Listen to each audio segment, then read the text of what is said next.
The wind cuts through the darkness like a blade of ice, carrying with it the scent of death and the promise of survival. Kael pulls his mammoth hide tighter around his shoulders, feeling the weight of responsibility pressing down harder than the frozen air itself. Behind him, 37 souls depend on his next decision.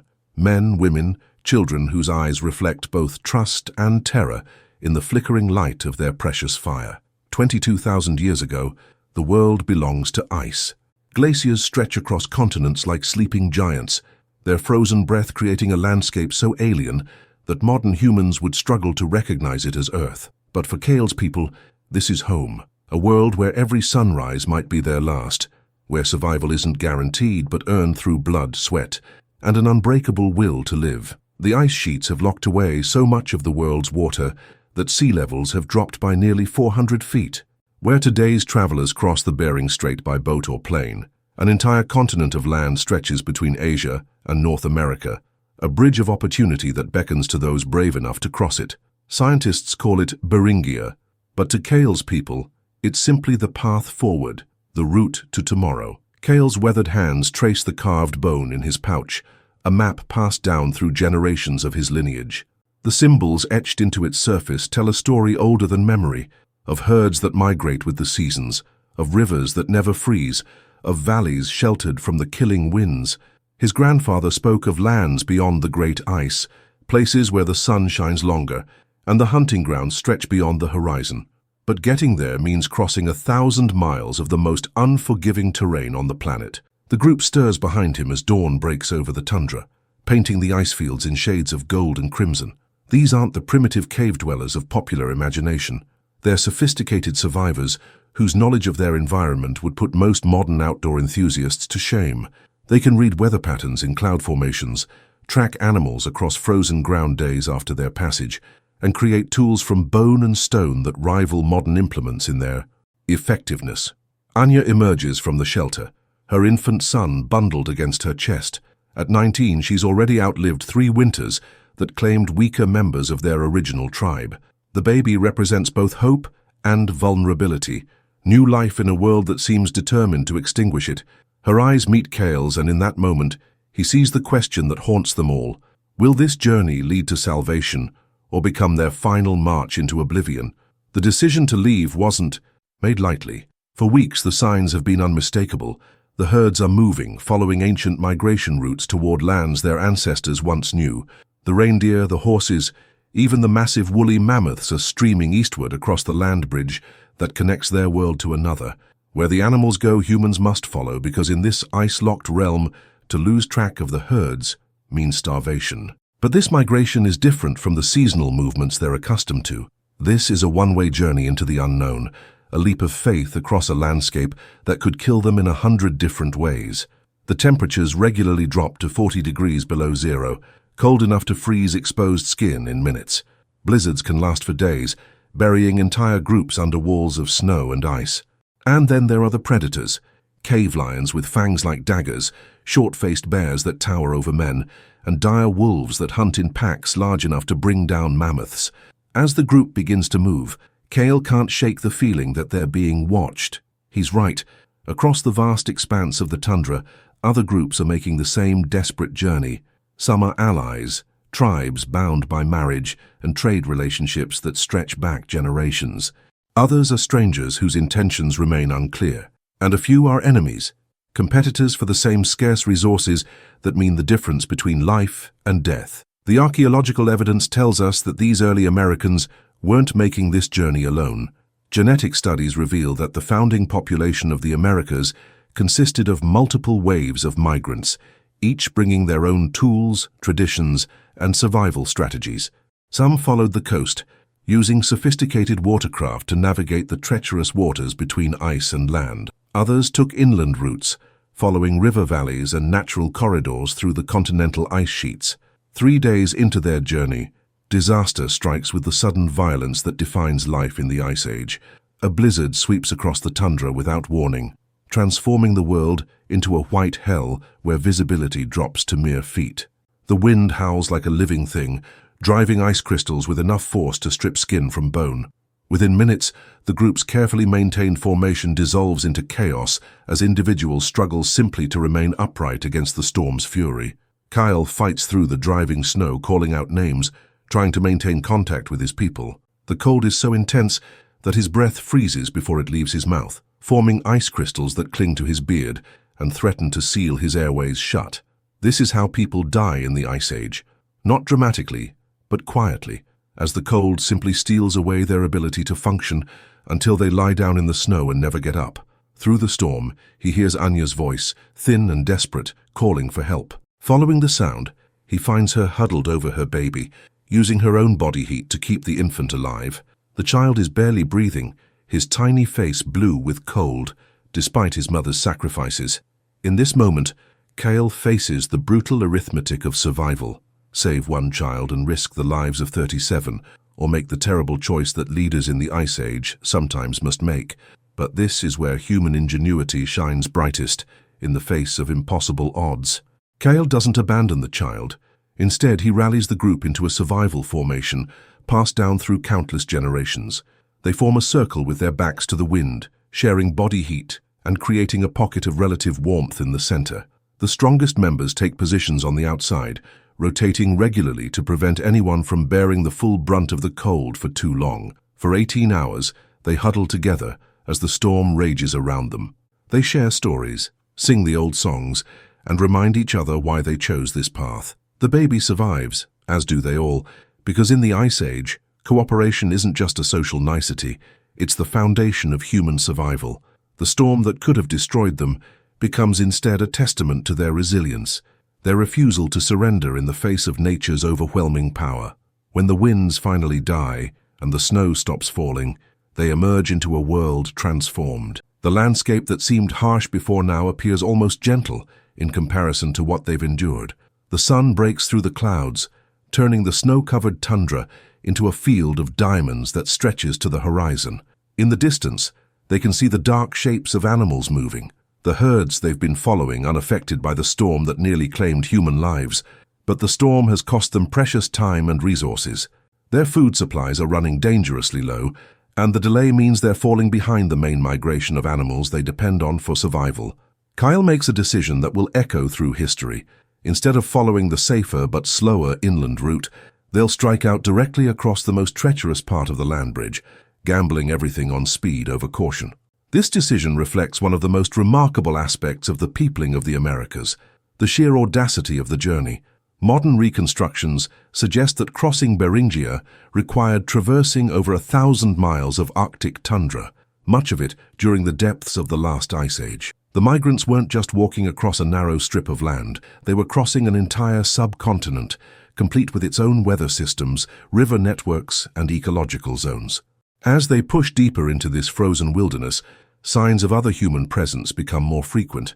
They find the remains of campsites, fire-cracked stones that tell of meals cooked, and stories shared around ancient flames. Some sites show evidence of violence, scattered bones and broken tools that speak of conflicts over resources or territory. Others reveal cooperation, places where multiple groups came together to share knowledge and perhaps intermarry, strengthening the genetic diversity that would prove crucial to survival in the New World. The discovery of these archaeological sites across Beringia has revolutionized our understanding of the first Americans. Rather than a single wave of migration, we now know that the peopling of the Americas was a complex process that unfolded over thousands of years. Some groups may have spent generations living on the land bridge itself, adapting to its unique environment, before finally moving on to the continents beyond. One morning, Kael's group encounters something that stops them in their tracks. Fresh human footprints in the snow, but not from their own people. The tracks are smaller, made by feet wearing different style footwear, and they're heading in the same direction. Kael studies the prints with the practiced eye of someone who's spent a lifetime reading sign. The stride pattern suggests urgency, possibly fear. These people are running from something, not just traveling. The answer comes with the dawn wind. Smoke. Not the clean smoke of a cooking fire, but the thick, acrid smell of something larger burning. Following the scent, they crest a low ridge and see devastation spread across the valley below. What was once a sheltered campsite is now a blackened scar on the landscape. Bodies lie scattered among the ruins, and the story they tell is written in blood and ash. This isn't the work of natural disaster or animal attack. The systematic destruction, the way valuable tools have been taken while less useful items lie smashed, all point to human raiders.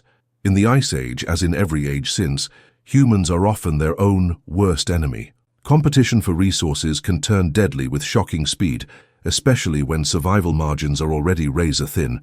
But among the carnage, they find something that changes everything: survivors. 3 children, huddled in a snow cave they dug with their bare hands, have somehow escaped the massacre. The oldest can't be more than 12, but her eyes hold the kind of wisdom that comes only from witnessing unspeakable horror and finding the will to live anyway. The youngest is barely able to walk, clinging to his sister with the desperate grip of someone who knows that letting go means death. Taking in these children means stretching already limited resources even thinner. It means slowing their pace when speed could mean the difference between success and failure. By every practical measure, it's a decision that decreases their own chances of survival. But Kael doesn't hesitate. These children are the future, carriers of knowledge and bloodlines that took generations to develop.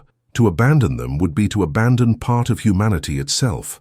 The genetic evidence supports this interpretation of early American migration. Studies of modern Native American populations reveal that despite the bottleneck effect of crossing Beringia, the founding populations maintained considerable genetic diversity. This suggests that the migrants made deliberate efforts to preserve their gene pool, possibly by incorporating survivors from other groups they encountered along the way. As they continue their journey with their new companions, the landscape around them begins to change in subtle but significant ways. The endless white expanse gives way to areas where grass pushes through the snow, where small stands of trees provide blessed shelter from the wind. They're entering the heart of Beringia, the richest part of the land bridge that supported diverse communities of both humans and animals during the Ice Age. Here, the archaeological record reveals a fascinating picture of adaptation and innovation. Tool technologies that originated in Siberia underwent rapid evolution as they crossed Beringia, adapting to new materials and environmental challenges. The migrants weren't just carrying their old ways into a new world, they were actively creating new solutions to unprecedented problems. The abundance of the central Beringian plains allows Kael's group to rest and recover from their ordeal. They find herds of horses and bison, animals that provide not just meat but materials for clothing, tools, and shelter. For the first time since beginning their journey, they can afford to think beyond mere survival to questions of comfort and long-term planning. But this respite comes with its own challenges. Other groups have also discovered the richness of this region, and not all of them are friendly. Territorial disputes become more frequent as different tribes compete for the best hunting grounds and camping sites. These conflicts force rapid social evolution, as groups that were once isolated must learn to negotiate, trade, and sometimes fight with strangers whose customs and languages differ from their own. One such encounter nearly proves disastrous. A larger group, perhaps 50 strong, arrives at the valley where Kael's people have been resting. Their leader, a scarred warrior named Thurok, demands tribute, a share of the meat and hides that Kael's people have accumulated. The demand comes with an implicit threat: comply or face the consequences. This moment captures one of the fundamental challenges of the Beringian crossing. With no established territories or traditional boundaries, every encounter between groups became a negotiation of power. Some interactions led to cooperation and eventual merger. Others resulted in violence that could decimate entire populations. The survivors were those who learned to navigate these complex social dynamics while maintaining their own group's cohesion and identity. Kael's response reveals the diplomatic skills that allowed early humans to succeed in this harsh environment. Rather than refusing outright or submitting completely, he proposes a different arrangement, a temporary alliance for mutual protection during the dangerous final phase of the crossing. His group's knowledge of the route ahead, combined with Thurok's numerical advantage, could benefit both parties. The negotiation takes place around a fire that burns through the night, with representatives from both groups sharing stories, genealogies, and information about the challenges ahead. These talks are more than just diplomatic niceties. They're crucial exchanges of survival information that could mean the difference between life and death in the trials to come. By dawn, an agreement is reached. The groups will travel together as far as the Great Ice Barrier that marks the edge of Beringia proper. Beyond that point, each will follow their own path, but the alliance will have given both a better chance of reaching their destination safely. It's a compromise born of practical necessity, but it also represents something larger, the kind of cooperation that allowed humanity to spread across the globe. The combined group that sets out from the valley represents a microcosm of the diversity that characterized the peopling of the Americas. Different tool traditions, languages, and cultural practices travel side by side, each contributing to a growing pool of adaptive knowledge. Children from different groups play together, learning each other's words and games, forming bonds that transcend tribal boundaries. This cultural mixing had profound implications for the eventual settlement of the Americas. Rather than a uniform population spreading across the continents, the first Americans were a diverse collection of peoples who brought different skills, knowledge systems, and adaptive strategies to their new homeland. This diversity became one of their greatest strengths, allowing rapid adaptation to the incredibly varied environments they would encounter south of the ice sheets. The journey's final phase presents challenges that test every survival skill these people have developed. The ice barrier that marks the southern edge of Beringia rises like a frozen mountain range, its blue-white walls stretching higher than the eye can follow. Finding a passage through this seemingly impenetrable barrier requires all their collective knowledge and more than a little luck. Ancient river valleys carved through the ice offer potential routes, but they're fraught with danger. Crevasses can swallow entire groups without warning.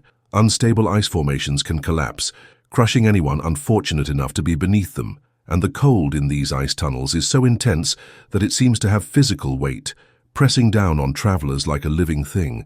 But these valleys also represent humanity's first steps into the Americas proper. Archaeological evidence suggests that the initial movement of people south of the ice sheets may have occurred during brief warming periods that opened temporary corridors through the glacial barriers. The migrants had to move quickly, seizing windows of opportunity that might not open again for centuries. Kael's group faces exactly this situation as they approach the ice barrier. Their scouts report a narrow valley that appears to offer passage, but the warming weather that opened it also makes it unstable. They have perhaps days, maybe less, before shifting ice closes the route permanently. The decision to attempt the crossing must be made immediately with no guarantee of success. The passage through the ice becomes a race against time and nature. Sections of the route that were solid in the morning become treacherous by afternoon. The group moves in single file, testing each step, knowing that a mistake could doom not just the individual, but everyone behind them. The sound of cracking ice echoes through the valley like gunshots, each report a reminder of how precarious their situation has become. Halfway through the passage, disaster strikes in the form they've most feared. A massive icefall blocks their route forward, while unstable conditions prevent retreat. They're trapped in a frozen canyon with walls too steep to climb, and no apparent way forward. Panic begins to set in among the group as the reality of their situation becomes clear. They're facing the possibility of dying within sight of their goal, entombed in the ice like some of the mammoth carcasses they've encountered along the way.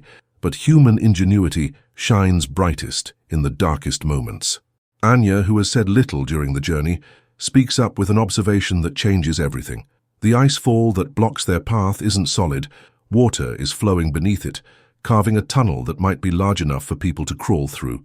It's incredibly dangerous, requiring them to belly crawl through a passage that could collapse at any moment, but it's their only chance. One by one, they make the terrifying journey through the ice tunnel. The passage is so narrow that they must remove their packs and push them ahead, trusting that their precious possessions will be there when they emerge. The sound of running water echoes around them, mixed with the ominous creaking of shifting ice overhead. Each person who successfully makes the crossing is both a victory and a reminder of how many still remain in danger. The baby's cry echoes through the tunnel like a signal of hope and terror combined. Anya must make the crossing while carrying her child, unable to use both hands to steady herself, trusting entirely to the grip of her fingers and toes on the slick ice surface.